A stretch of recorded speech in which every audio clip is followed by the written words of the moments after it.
Welcome to Real Estate. Chief Concealment Officer of the Integrated Lifestyle is in studio today. How you doing, James? I'm doing great. Thank you. Thanks for coming on. And so today's show is going to be a lot about disruptive home technologies and the joys and challenges for consumers and home buyers. So we're talking a lot about technology in the home, and all sorts of stuff. So we have a ton of stuff to get to, and hopefully if we don't get to all of it, we'll have James back on because he is a wealth of knowledge on anything technology for your home. So that's the show today.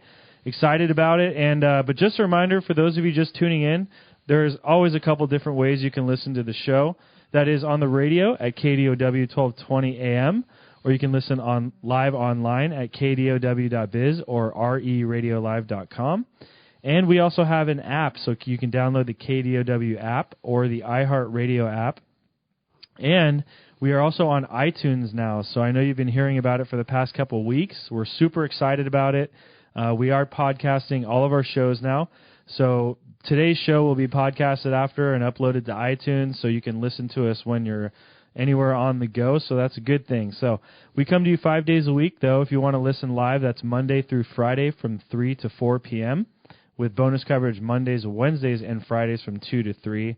And as always, we are a live show, so we would love to get your questions and your phone calls on the air. You can give us a buzz at 1-800-516-1220, 1-800-516-1220.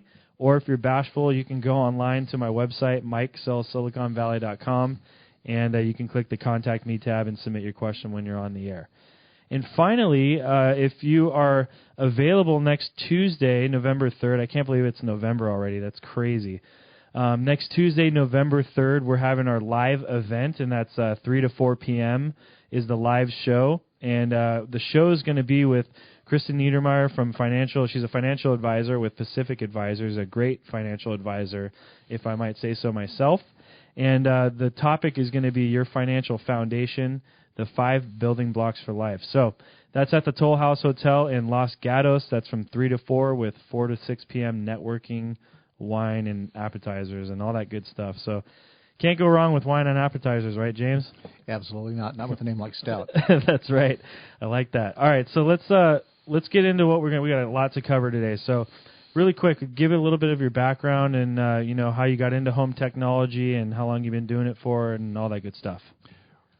Mostly I've been doing this since about the year 2000. Mm-hmm. I was a corporate resource and did strategic planning for first Good Guys and later Best Buy. Okay. And while I like the stuff in my own home, I was always curious, what's coming next? And they put me in a position to actually get exposed to that. Yeah. So after doing that for 5 or 6 years, I opened up my own company. And first we started out by just setting up home offices and installing TVs. Right. But then a few years later, we started meeting interior designers. We started meeting builders. Mm-hmm. So our skill set had to change. And then all of a sudden, wireless technologies became more mature and more necessary.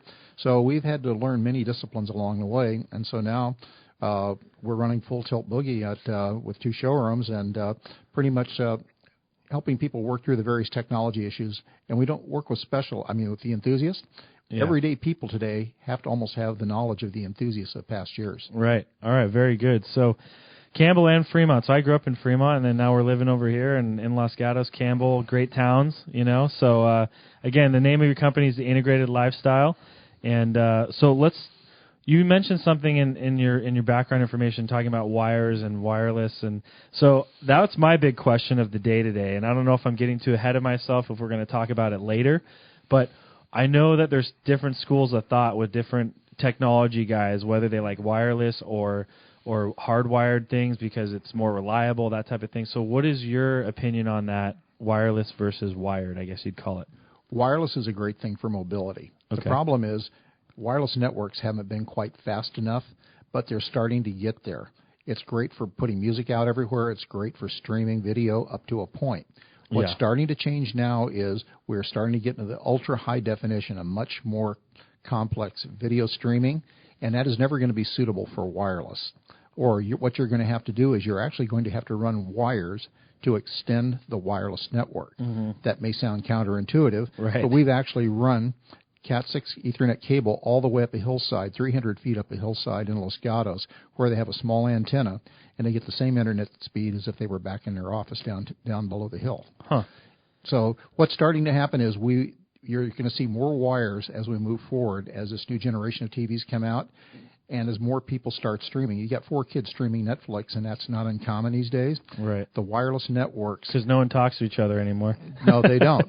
But there's no Ethernet ports on our tablets. So now we have to have a combination of wired and wireless. So it's not an either-or anymore. So it's really a good time for you because one of your, obviously, your chief concealment officer, so your job and one of your goals is to conceal things and make things look, streamlined and clean.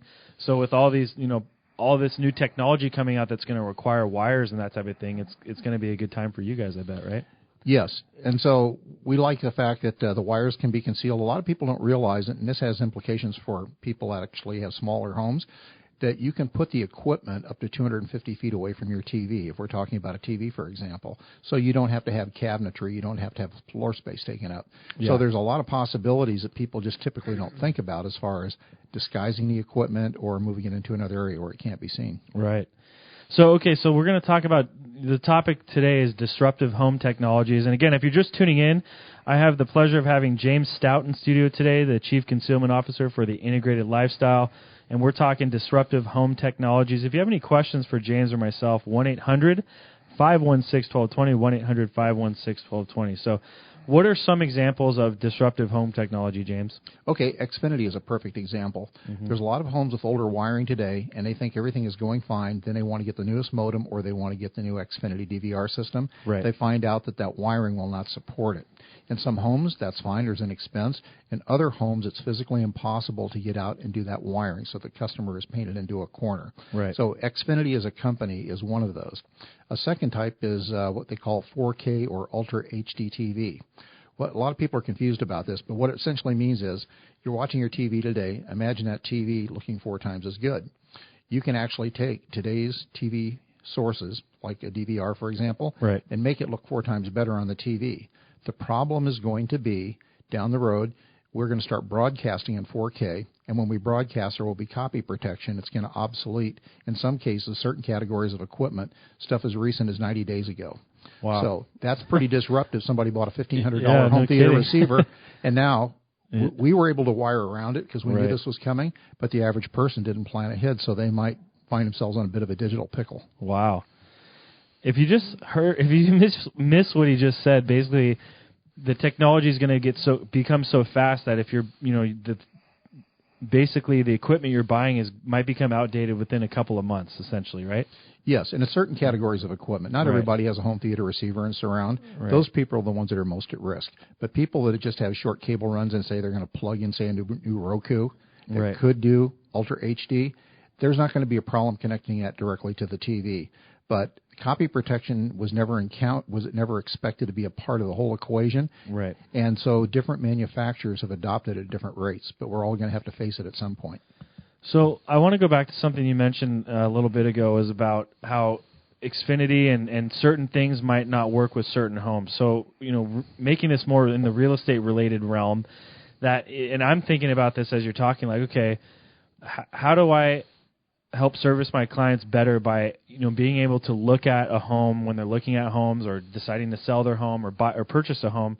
Because with technology now, you really have to take that into consideration. I mean, we've even done a study. This is kind of interesting. We did a study at the board about whether the value of homes that did not have cell service and did have cell service, if the value of the homes without cell service were lower because of the fact that they couldn't get cell phone service at that home. And it was a little bit of a difference. And so these are the things that we have to start kind of taking into account, is because technology runs our life so much, we have to start looking at homes differently. So what are some of the ways that I guess I can get educated on that? And maybe we have a lot of real estate professionals that listen to the show too, and people buying real estate. Mm-hmm. So maybe give us a couple of points on that. Yes. Every home is either digitally friendly or hostile to varying degrees. Mm-hmm. And let me give you an example of a digitally hostile home. Is an 𝗥𝗱𝗏, because it's sitting on concrete. The beams are exposed. You can't hide any ceiling speakers. If Cindy Carey's listening right now, she'll probably agree with you on that one. Exactly. Yeah. Now, by comparison, if you have a home that has a crawl space and it has an attic, single-story home, it's almost perfect. in terms of access of cables. So those are the kinds of things that you'd want to ask somebody. If you have a beam ceiling, it's going to be really hard to put in ceiling speakers or something that you might want to conceal the wires or the speakers. Another thing is things like simple as wall paneling. Okay, so in an older home, you might find wall paneling. There's going to be fire blocks. We can repair sheetrock. We can repair plaster. It might be impossible to go back, cut holes open in the wood to allow the wires to pass through, and then get that repaired so it's invisible. So those are the kinds of things you want to look at. Where are they likely to have a TV? Because a TV is always likely to be wired. We can't work around that. The first thing I would want to know is if I have a home that's, say, before 2000, I want to know what kind of coax cable is running the home, because if I'm going to be an Xfinity customer and I want the latest and greatest, I might be faced with a bill of several $1,000s in order to remedy that. So those are the kinds of things that you typically want to do, is know if there's any way to pass the cables. Is there electrical on the wall, for example? Because if you didn't, you'd have to have an electrician come out and install that. So those are some general guidelines, and it applies. And I guess the other thing, if you have somebody who has like a condominium on a second or third floor, guess what? Your crawl space is your neighbor below, and your attic is your neighbor above. So it can be done, but it's just much more expensive than if you have a single standing home. Yeah, very good. No, thank you for that. And so, yeah, if you're out there looking at buying real estate and you're really a techie type of person and you're thinking about putting all these sorts of things in your house, you want to consider all this stuff. And even people out there that are living in their home right now that might be considering an upgrade to a TV, different TV or different wiring or speaker system. Any other advice you can offer someone currently in their home? Yes. There's some really good news is now it's possible to have music in every room as long as you don't have more than 32, and you don't need to have any wires running between 32 them. rooms, right? I've got to 24, but I haven't made 32 wow. yet. So if you're out there and you have 32 rooms, call into the show because I want to chat with you a little bit, but no. Okay. But the idea is now you can have every music source distributed throughout the home with no new wires. There's a company called Sonos that's been doing this for over 10 years, very unique. Also, think about what's going to happen with your coming years. Your kids are going to be getting older. Grandkids are starting to come over. They're going to be running around with mobile devices. They're going to want to stream. They're not going to want to sit in front of a TV, at least not as much as they used to. But an adjustment to the wireless network, beefing that up, is not terribly expensive. So there's some good news along with some of the bad. The biggest thing to ask is, what do I want to listen to? Where do I want to listen to it? Not just music, TV, sound, your motivational tapes, whatever. Ask those kinds of questions. Where do you want to put a TV? Where do you think you might put a TV? Yeah, absolutely. By proactively kind of planning that out, then you can save yourself a lot of grief, and also realizing it's just very difficult to go into beam ceilings and concrete. Very good, James. And I want to talk about where we're going to put TVs and that type of thing on the other side of the break. We have a lot more to get to. James Stout, the Chief Concealment Officer for the Integrated Lifestyle, is in studio. I'm Mike 𝗔𝗕𝗄𝗪. This is Real Estate Radio Live. Give us a call if you have Stout in studio today, the Chief Concealment Officer for the Integrated Lifestyle, having a great time talking about disruptive home technologies. So all technologies in your home. Love to hear from you guys. If you have any questions, 1-800-516-1220, 1-800-516-1220. James is a wealth of knowledge. I've been firing questions at him all afternoon so far. So, and anyways, this segment is brought to you by Giorgio's Italian Food and Pizzeria and Frankie, Johnny, and Luigi's too. The best Italian food around with 4 convenient locations throughout the Bay Area to serve you. You can go to Giorgio's and fjlitalian.com for more info on their famous happy hour specials. So who doesn't love happy hour, right? All right, so let's get back into one of the things, actually, I do want to talk. We were just talking about this off air. And some of you out there might be thinking about doing it, and for me is cutting the cord on cable. And my wife and I have talked about it before. With everything going on now, you can, like the Apple TV, you can get HBO Go. So if you can basically get all of your shows on some of these streaming Apple TVs, Google Chromes, what's the other one, Amazon Fire. Right. You can get a lot of the shows that you like to watch on those, but the one thing that's holding me back is football. And having live football, having the red zone, you can't get those on those types of devices. Now, maybe eventually, I think they have to go that way. And with a TV antenna now, you can get HD channels. Granted, it might not be great, but I think that a lot of people have considered cutting the cord on cable because it's getting so expensive, and you're not using the 300 channels that you have, right, James? I mean, what do you think about that? No, I think you're absolutely right. A lot of people are paying, and that includes me too, for a lot of channels that we will never use. Antennas work very well nowadays. If you have the reception area, it either works or it doesn't. It's not a matter of, a gradual decline in quality. Just you got a signal or you don't. The biggest problem is how you package the channels, and that's right now where Xfinity and other people right now are making it difficult for us. And what they're doing is they're raising the prices of the a la carte constituent pieces to the point where we're almost paying as much. So we might as well keep everything. Yeah, exactly. So that's it will get better over time. But the one thing I can say is nobody is happy about writing a check for their Xfinity, their UVerse bills. Well, the other thing they do, and correct me if I'm wrong, but if you just want to get Wi-Fi through them or internet service, it's more expensive. If you got rid of your cable, they jack the price up of the Wi-Fi because they want you to bundle it with the cable. Is that an accurate statement? Yes, they call it bundling, and actually Xfinity is probably the best known for it. Right. A lot of people have phone service into their home today, not because they don't even have a phone line hooked up to it, but because they bundled it, they're actually paying less for the 3 services than they would have been if they just got the 2. Right. So that's fairly common. And also the ear issue on the streaming. It's interesting what's going on right now. Now, Apple TV is wonderful, except Apple considers so many people to be a competitor.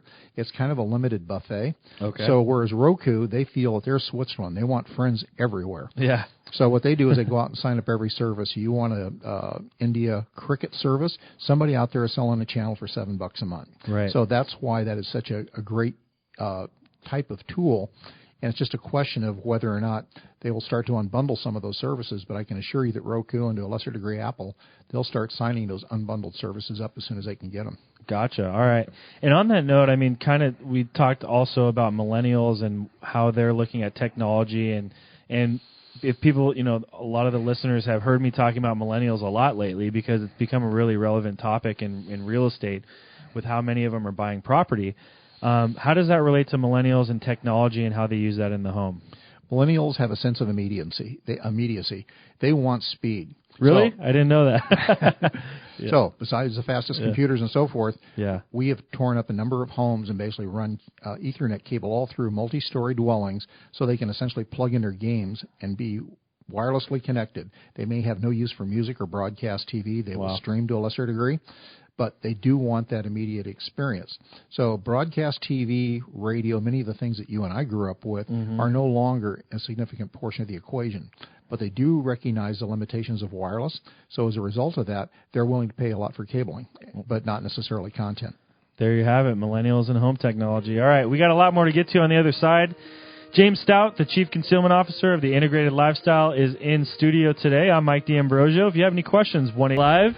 Sorry about that. 1-800-516-1220 is the number. 1-800-516-1220 is the number. KDOW 1220 AM. Well, James and I were just having a good conversation, so I forgot to come back in with the show. But James Stout, the Chief Concealment Officer of the Integrated Lifestyle, is in studio today, and this segment is brought to you by Taps Termite, serving the Bay Area for over 45 years. Taps Termite is committed to keeping your living area pest-free by using the newest and safest technology. You can call Taps today for a complimentary inspection. That's 408-259-5900.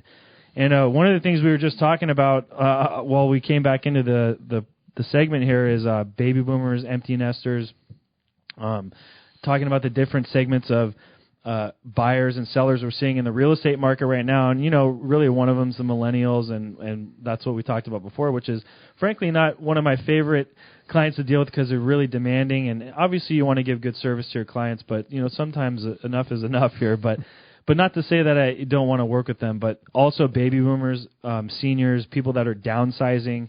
Those are also another big segment of the market. So talk a little bit about the differences in that and what especially the empty nesters and baby boomers are doing now in technology. Sure. Surprisingly, all the technology changes are nicely accommodating to older folks, seasoned citizens, I like to call them. Yes.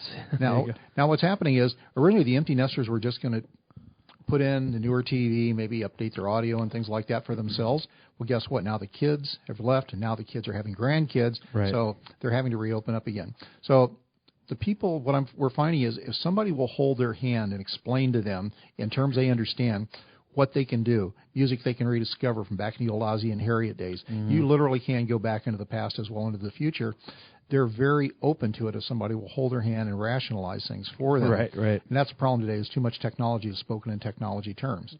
But what we're seeing is we're seeing more people say, gosh, I'd like to have music everywhere. Or if they're downsizing, what they're saying is, well, gosh, we don't have as many areas to put TVs in and everything else, so we can actually spend a little bit more money. Maybe give us, I always use the term maybe because I drink too much scotch, but that we can move from the blended up to the 18 and the 21 because we have to cover fewer areas. Right. So we see a lot of people wanting to have smaller footprints, and amazingly, there's a lot of equipment where you might have seen 3 and 4 devices before.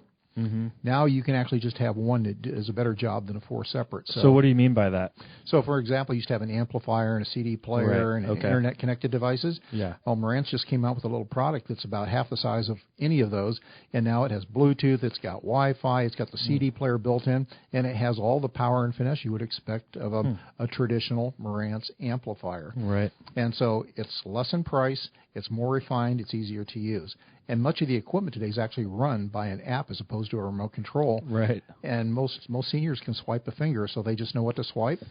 It's actually an easier experience for them. I would say an app is probably easier to use than a remote control with 50 buttons on it. You know, what do you think about that?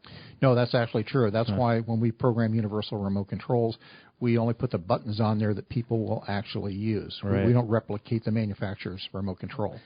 So my dad is a perfect example of that. He doesn't use a computer at all. When you go into his office, it's his hard drive is all these binders behind him with all his numbers and books and stuff like that. But he knew how to use a remote control. But he has an iPhone now, which is like essentially easier for him to use than a flip phone because it's got buttons and you have to go into these bad menu options. And so to some people, an iPhone's a much easier experience. So, anyways, that's interesting. We got to take a break. On the next segment, we're going to start talking about entertaining and technology and what that looks like in your homes today. Maybe talk a little bit about man caves, which is always a fan favorite here. James Stout's in Radio Live, 𝗘𝗀𝗃 1220 AM.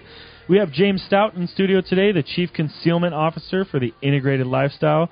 Love to hear from you guys on this last segment, 1-800-516-1220, the second to last segment, but this is a big one. We got a lot to get to, though, on this one. 1-800-516-1220.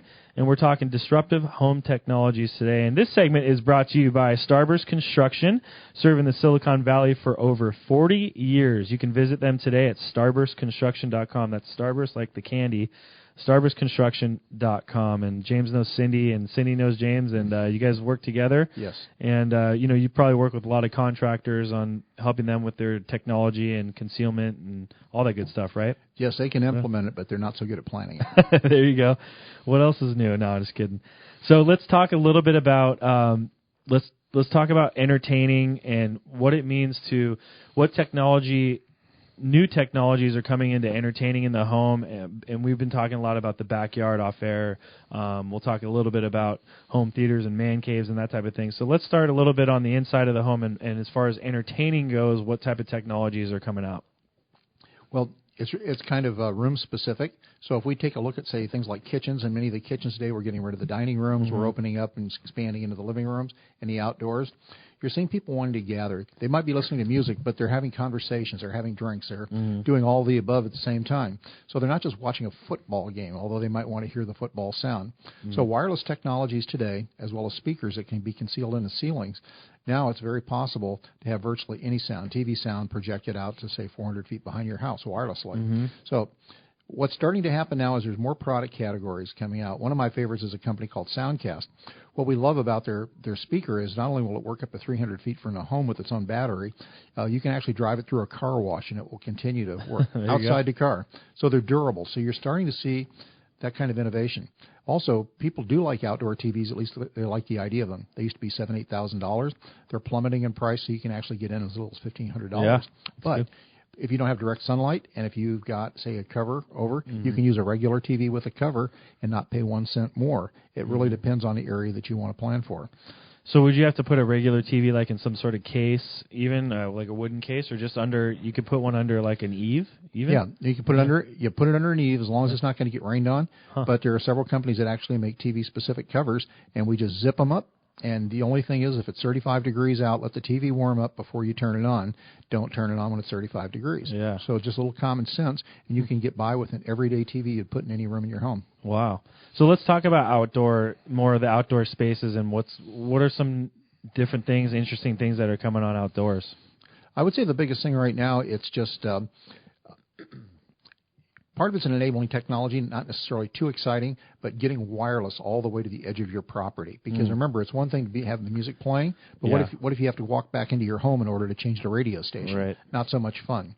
So we see technologies, little hidden antennas. They're wired. They usually go through the attic, and they're planted on the edge of the house. But they're very secretive, and they put out a boatload of Wi-Fi space so that whether you're surfing outdoors, you're streaming Netflix, you're playing music, sharing things, watching a football game on TV using your Xfinity app, all of those things are becoming more popular. Right.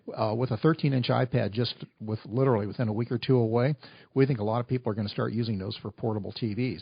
You don't have to have a hard wire. All you have to have is a signal, and the picture's stunning. So we think a lot of people will use that. So you mentioned that earlier. I think it was before we got on the show. Is the 13-inch new iPad? What are the sizes now? 9 and 11? The mini is about 8. Then you jump to about 10. Yeah. That's the one all of us have. And then they're going to be jumping to 12.9, almost 13 inches, which is small by TV standards. But if you're chopping up vegetables in a kitchen, mixing drinks right next to you, it's great. And even though the speakers may not be that good internally, there's a number of ways to hide a Bluetooth speaker in a ceiling, and so it just communicates wirelessly. So now it feels like you have a home theater that's moving around with you. Yeah, I mean, like you said, you can have the Xfinity app on there, and you have all your stations, and you can watch it. I mean, I'm just envisioning now that you're talking about the Wi-Fi that you could put on the outside. I can I can have my laptop out in the back patio. No, probably not in the next couple of months because the weather might not be great. But once the summer hits, it's a good thing to have if you want to enjoy your backyard a little bit more, right? Sure, and with the weather we're having the last few years, you can pretty much guarantee that's a year-round experience. Yeah, exactly. It's just very exciting, and a lot of people, like, for example, if they're connected to their other countries of origin, they can get special TV channels on, I think today Dish is the most popular. So that has become their TV of choice because then they can go anywhere, and they're not limited to what the normal content that you and I might want. Yeah, absolutely. One of the other things we wanted to talk about was, we talked a little bit about home theaters and whether those are becoming obsolete or not, and so your take is it's becoming a little more outdated, I guess you would call it. And then I brought up man caves, but there's another term you had for it, which I thought was kind of interesting too. Well, I call them family caves, couple caves, but the common element is not necessarily a smaller screen. What's starting to happen now, you're starting to get TVs up to 90 inches, and the prices are falling through. So why would you have a projector? So what you're seeing now is the evolution of the dedicated home theater to a multi-purpose room that has many elements of it. Outstanding sound, concealed speakers, big screen, but often an interior designer or a builder, because it is possible to do these without any other consideration. But what's starting to happen, these are a different kind of gathering room than, say, a kitchen. But once you plop down and you fire up the movie, you can have the same kind of experience you could have had in previous years with all the extra hardware and speakers you could see. Yeah. Well, and I guess I call it man cave, but it could be a woman cave or a family cave, like you mentioned. Another place for them to put all their sports memorabilia and make it it's almost like a whole experience for people. You have a poker table or a foosball or pool table, depending on how big the space is. But I think you're right in the sense that, home theaters are just such a big space for one activity, essentially, is watching a movie. Whereas if you had a multi-purpose room like that, you can do a lot of things, right? Yes. And it might not be – the whole thing is we tailor the digital lifestyle to everybody's living space. So you might have a room that has a bar, for example. Maybe there's a TV over the bar. There might be a pool table in the back. So these aren't enormous TVs, but they're where they need to be. Yeah. Well, I like that, having a bar in the house and a table behind it and all that good stuff. So good stuff, James. And we're going to take another quick break, but 1-800-516-1220 is the number if you have any questions. James Stout, the Chief Concealment Officer from Integrated Lifestyles, in studio today. I'm Mike 𝗔𝗓𝗄 on Real Estate Radio Live. Stick around. We're going to wrap the show up on the other side of the... RadioLive.com. Tune in, log in, download our podcast. Discover more at RERadiolive.com. RERadiolive.com.